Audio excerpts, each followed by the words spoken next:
이 짐승을 당장 죽여라! 시어머니의 차가운 목소리가 겨울 하늘을 갈랐습니다. 싫습니다. 이 아이는 제 딸입니다. 스물셋 과부 윤 씨가 떨리는 목소리로 짐승을 껴안았습니다. 그 품 안에는 집채만한 호랑이가 있었지요. 도대체 무슨 일이 있었던 걸까요? 가난한 과부와 산신령의 딸. 그 기이한 인연의 시작을 지금부터 들려드리겠습니다. 잠깐 구독과 좋아요로 함께 해주세요. 더 좋은 이야기를 들려드리겠습니다. 복 받으실 거예요. 옛날 옛적 경기도 어느 산골 마을에 윤 씨라는 젊은 과부가 살고 있었습니다. 23세 나이에 시집을 왔지만 혼례를 올린 지 단 석 달 만에 남편이 산에서 떨어져 죽고 말았지요. 이 계집애야, 밥이나 제대로 해라! 쓸모없는 것, 나가 죽어라! 시어머니는 날마다 윤 씨를 구박했습니다. 아들을 잃은 슬픔을 며느리에게 풀었던 것이지요. 윤 씨는 말없이 눈물만 흘렸습니다. 돌아갈 친정도 없었으니까요. 시댁에서는 윤 씨를 산속 오두막으로 내쫓았습니다. 거기서 나물이나 캐서 바치거라! 그것도 못하면 쫓아낼 것이다! 윤 씨는 허름한 오두막에서 혼자 지냈습니다. 쥐 죽은 듯 조용히 하루하루를 견뎌냈지요. 그해 겨울은 유난히 추웠습니다.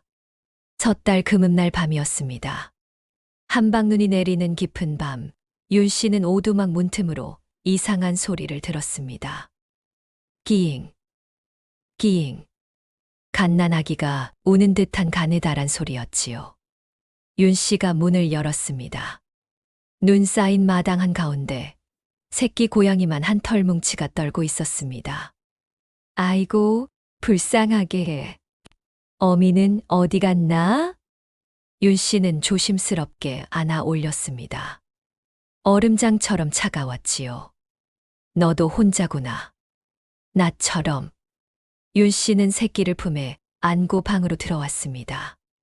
따뜻한 아랫목에 눕히고 자신의 치맛자락으로 덮어주었지요. 이름은 호랑이라고 지을까? 금음달 밤에 만났으니 새끼는 윤 씨의 손가락을 작은 혀로 핥았습니다. 그날 밤 윤 씨는 오랜만에 따뜻한 마음으로 잠이 들었습니다. 호랑이는 쑥쑥 자랐습니다. 윤 씨는 자신의 밥을 절반씩 나눠 먹였지요. 배는 고팠지만 마음만은 배불렀습니다. 호랑아, 맛있지? 내일은 산나물을 더 캐올게. 호랑이는 꼬리를 살랑거리며 윤 씨를 따라다녔습니다. 봄이 되자 호랑이는 강하지만 해졌고 여름이 되자 송아지만 해졌지요. 어머, 윤 씨 댁에서 키우는 게 고양이가 아닌 것 같은데. 발자국을 봤는데 호랑이 같던데. 마을 사람들이 수군거렸지만 윤 씨는 신경 쓰지 않았습니다. 그러던 어느 날 시어머니가 오두막으로 찾아왔습니다. 윤가 며느리 이 계집애야, 문 열어라! 시어머니의 날카로운 목소리에 윤 씨가 문을 열었습니다. 그 순간 시어머니는 방 안에 호랑이를 보고 비명을 질렀습니다.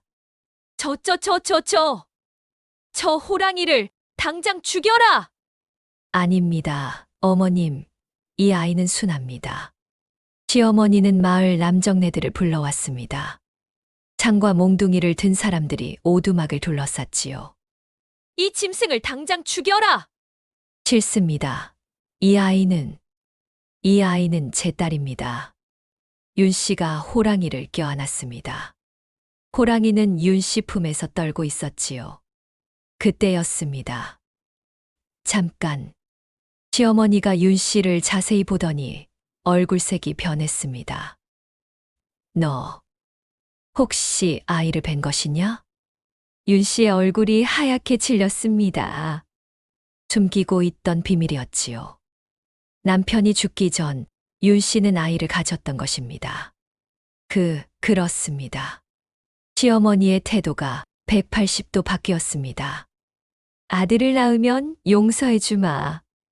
하지만 저 짐승은 당장 없애라. 안 됩니다. 호랑이도 제 자식입니다. 선택해라. 짐승이냐? 뱃속 아이냐? 윤 씨는 괴로웠습니다. 하지만 뱃속 아기를 위해서는 어쩔 수 없었지요. 호랑아. 미안해. 산으로 가야 해. 윤 씨는 눈물을 흘리며 호랑이를 산속으로 데려갔습니다. 가. 어서 가란 말이야. 하지만 호랑이는 떠나지 않고 윤 씨만 바라보았습니다. 윤 씨가 돌을 던졌습니다. 호랑이의 옆구리에 맞았지요. 싫다고 했잖아. 저리 가. 호랑이는 슬픈 눈으로 윤 씨를 바라보더니 천천히 숲속으로 사라졌습니다. 윤 씨는 그 자리에 주저앉아 한없이 울었습니다. 석 달이 흘렀습니다. 윤 씨는 만삭이 되어 배가 불렀습니다.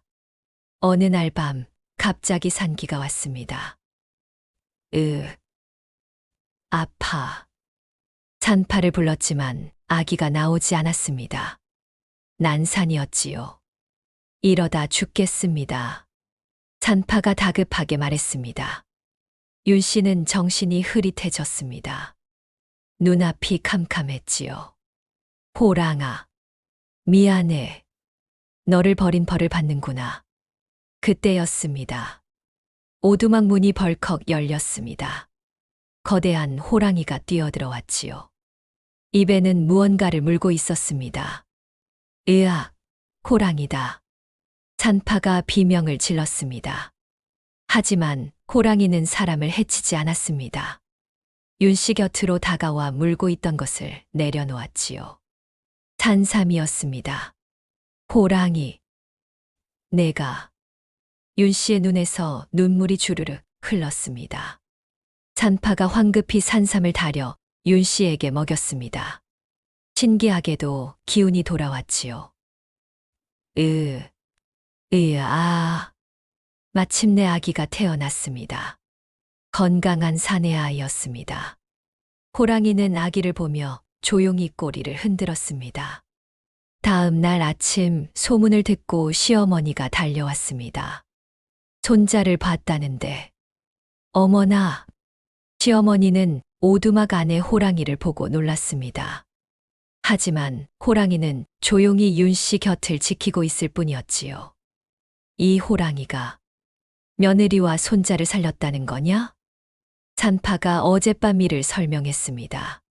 시어머니는 한참을 호랑이를 바라보더니 무릎을 꿇었습니다. 미안하오, 산신령님. 내가 잘못했소. 하지만 호랑이는 천천히 몸을 일으켰습니다. 윤 씨를 마지막으로 한 번 핥아주고는 문 밖으로 나갔지요. 호랑아, 가지 마. 윤 씨가 소리쳤지만 호랑이는 돌아보지 않았습니다. 깊은 산으로 천천히 걸어갔습니다. 윤 씨는 아기를 안고 눈물을 흘리며 손을 흔들었습니다. 고마워, 호랑아. 평생 잊지 않을게. 20년이 흘렀습니다. 윤 씨의 아들 준이는 무과에 급제하여 훌륭한 무관이 되었습니다. 어머니, 제가 살아있는 건 누구 덕분입니까? 호랑이. 네, 누나 호랑이 덕분이란다. 준이는 산 입구에 작은 사당을 지었습니다. 산신령님 호랑이지묘 감사합니다. 어느 날 저녁 윤 씨는 사당 앞에 앉아 중얼거렸습니다. 호랑아, 잘 있니? 내 동생 잘 컸어. 내가 살려준 아이가 이렇게 훌륭하게 자랐단다. 그때 바람이 불어왔습니다. 산 위에서 낮은 울음소리가 들려오는 것 같았지요. 윤 씨는 미소를 지으며 손을 흔들었습니다. 짐승도 은혜를 아는데 사람이 어찌 짐승만 못하겠습니까? 윤 씨와 호랑이의 이야기는 그렇게 마을 사람들의 입에서 입으로 전해졌답니다. 여러분도 오늘 누군가에게 따뜻한 손을 내밀어 보시는 건 어떨까요? 그 작은 친절이 언젠가 큰 은혜가 되어 돌아올 것입니다. 오늘도 끝까지 신라의 아담 이야기를 들어주셔서 감사합니다. 다음에 또 뵙겠습니다. 축복합니다.